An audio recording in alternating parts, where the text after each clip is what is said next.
So we thought it would be a good idea to talk about our travelings. Everybody wants to know about the tour bus and everything. So we'll talk about the good times and the challenging times that we had on the tour bus, which I guess we start out with going up there to pick up the tour bus. It was a 1979 Bluebird Wonder Lodge, and it was up where did we go? Indiana. No, yeah, Indiana. Indiana, yeah, Indiana. Zhuzhed it up a little bit. Yeah, they were very nice, very honest. And it was clean. It was clean as a pin, I remember. And he gave Gary a practice drive around the block. It's like panning for gold, driving that thing. Yeah. But it was pretty easy, you know, once you got, and really the steering wheel was about that big. You know, it was like a big plate of fries or chicken wings, you know. Here we go, everybody gets some. Down the road. On the road again. And it was loud and it was heavy. I mean, it was massive. It was like driving a brick. It was badass. It was badass. So anyway, Indiana's very flat, with all due respect to it. A little flat. The drive was a little dull because it wasn't even fall and the leaves were pretty. It was just what it was. Yeah. But on the way back, we had to spend the night because it was that long a drive, and so we stopped at your basic Pilot, one of those truck stops. Yeah. Mm-hmm.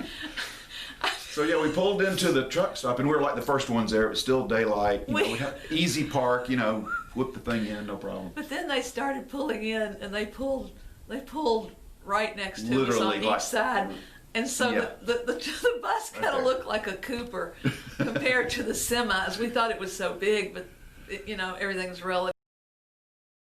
Those semis came up next to us, and they were like skyscrapers. And I turned around and went to go get us dinner that night, and I turned around to look, and it just looked like a little Matchbox toy compared to those others. So yeah, that night I didn't sleep at all because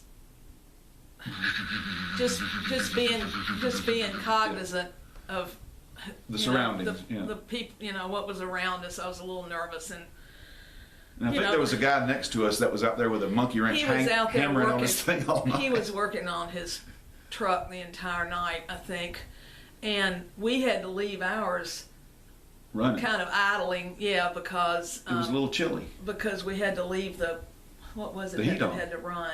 Well, the generator. I mean, the generator. Yeah, the generator had to run the heat because it was a little chilly up there. Which we discovered not too long after that there was a gas there was problem. A black film on everything in the bus, and it turned out that we were getting carbon monoxide. Because the little carbon monoxide thing never went off. Didn't go off. Oops. Didn't know it needed a rewire, and but I hey. kept thinking about how we really could have died if we hadn't realized what was happening. But that's We'd another. Been together, sugar. Yeah, that's another story.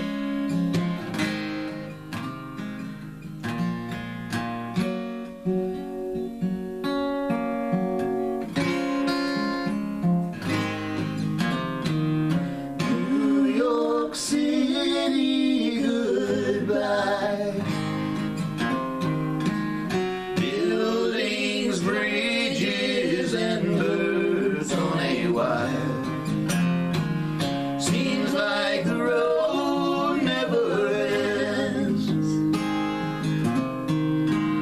Soon as you're home, you're headed back again. The best part of my whole day, singing songs with you. The all-night drive dives the bars, fly to a room. Said it's been a long, hard way, I know it's true. Let me rock, let me roll with you. So we got it packed up, and we had a little Mini Cooper at the time, so we put that on the back of it and just kind of toted it around with us wherever we went. We went to the first campsite where we went to, and we were there for quite a while. I guess it was probably 6 or 8 weeks or something, maybe a little longer, I don't remember. And a lot of, met a lot of cool people, a lot of musicians, a lot of gigs that we did, a lot of people that bought our records and our merch. And just a lot of free spirits, including this woman who parked next to us, and she called herself Gypsy Rose Lee. yeah, And she post-divorce, so she had struck out on her own with her dog. and we were out there playing music one Saturday afternoon, I guess it was. Yeah. And we're just out there having a good time because we do free concerts for And people she there. came over and sat, and I bet we played for 2 hours. Mm-hmm. And just really sweet lady, and she was doing a blog, Right. so she did a blog about us. Very sweet, very nice. Very, Yeah. yeah, that was great. So at night we We turned on watch- TV. Yeah. would watch. There was one channel. Ion TV or something. There I was don't one remember what it channel was. that came in really strong. Mhm. That was all old movies, way before our time. And there was there was one with Burt Lancaster called The Swimmer. From Which- 1960 late. Which Yeah. I think we watched about 4 times, and it was 'Cause it was one of so it was weird, one of yeah. those 70s abstract. It was You know, unusual. it was supposed to have a lot of deep meaning, Right. but it was just weird. It was and funny. his acting was not Terrible. real good in it, and you know he was pleasant for me to look at, but that was about the extent of it. So we still laugh about The Swimmer. So if you ever see The Swimmer, look that up, Burt Lancaster, and just be wary. But it really was charming because here we were in this retro bus watching this retro channel, yeah, and I yeah. started manifesting June Cleaver. Right. One day I got my pumps out and put them on and started vacuuming the inside of the bus, and I accidentally called him Ward a time or two. It just wow. So times. it was nice to step back in time sometimes. We continued playing gigs up there. This was in the North Georgia mountains, and we stayed up there for a while. And we traveled around in the The whole southeast. southeast And had a good time. we'd be in that bus, and people would, we'd stop to get gas or to do whatever. Usually it was to get gas because we didn't much. You can't pull into a McDonald's. You stop and get gas and eat Right. whatever they have there. And people would ask the questions, where y'all from, and what do y'all do, and How old is that bus? what kind of bus is that? How long have you had it? And what are you gonna do with it? Would you sell it? Would you sell it? Yeah. So it was just fun, and I can remember there was a motorcycle club that Yeah. passed us because you couldn't go more than 55, 60 if you're going downhill, but 55 was all it would do. And they And, all drove by, and all the peace all sign, the bikers, the lovey sign. all the bikers were like, man, they're giving us the thumbs up, so that was cool. That was kind of- And I was, yes sir, yes sir. Did we mention that it was so loud in there? It was a little loud, We yeah. could not have a conversation. How loud was it? I had to quickly learn sign language because he literally, he had to be looking where he was going and not reading my lips. Yeah.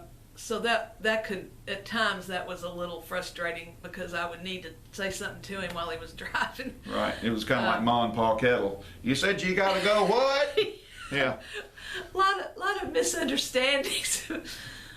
But we did. We got it to where we had it zhuzhed up really nice, and it kind of looked like, if you've ever seen 2000: A Space Oddity, we've kind of felt like it was our little space capsule, and we had rope lights up underneath the cabinets that went all the way down either side of the bus. Oh, we had ambiance for sure. It was really cool. But anyway, we went to spend Christmas at St. Augustine, and we had some big of those Edison bulbs. They're red and green, alternating red and green.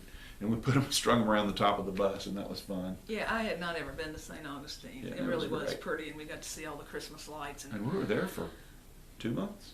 But 2 we were months. within walking distance of the beach, Yeah. which was really, really handy. Yeah, and that was fun. We've got a lot of pictures of St. Augustine.